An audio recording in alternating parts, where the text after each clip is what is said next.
Welcome back. This new push by House Republicans to attach a voter ID bill requiring proof of U.S. citizenship before people can vote in federal elections. They want to attach it to the government spending bill. Speaker Johnson reportedly may go for this. Joining us now from Senate Homeland Security, Senator Roger Marshall.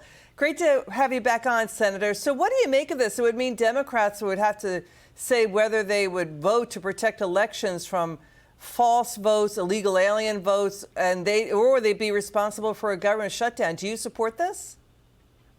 Absolutely I do, Liz. Look, elections integrity is paramount to the survival of a democracy, of a republic like ours. And right now we've seen in Virginia and Texas that thousands of illegal aliens are registered to vote and for all we know have been voting. So what this bill simply states is when you go register to vote, you have to show a birth certificate or else your proof of citizenship. We have to do the same thing when we get a driver's license. I don't think that this is asking too much. If they're not worried about it, then let's pass this law and let the president sign it. I mean, there are dozens of countries that require voter ID. I mean, early voting starts as soon as September 6th. You're right. You need ID to open a bank account, even adopt a pet or, rent a whole hotel room or a car. Yeah, so I think a voter ID when you vote, but some type of a proof of citizenship when you register to vote. I think that our voting polls, the people that are registered to vote, look, I think Texas had over 1 million people they took off their registration there alone. Thousands of those people are illegal aliens. Look, we need election integrity. It's very important to a democracy that every vote is counted equally, that my vote is as important as yours. If we allow illegal aliens to vote, then it dilutes the whole democracy. Federal Reserve researchers, moving on to this, they've been really trying to dig into how the U.S. jobs data has been kind of distorted by illegal aliens coming into work.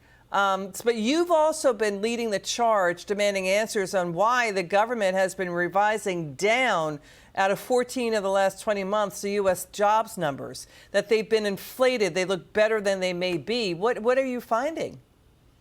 Well, look, I think this is another example of election interference, that when we're sitting there as Americans trying to decide, is the economy in good shape or not? Are we better off today than we were 4 years ago? And they didn't miss the mark by just a little bit on this jobs report. They missed it by 30%. So these numbers are way off. And how that impacts a person is we're sitting there waiting for the feds to adjust interest rates one way or the other, and that trickles down to a new homeowner when they're trying to figure out what type of a home they can buy as well. So what we're finding out is that there's a consistent bad numbers coming out of Washington, D.C. This is one more example why Americans don't trust the federal government. Well, what are senators do? What are you going to do? What are you guys going to do about it?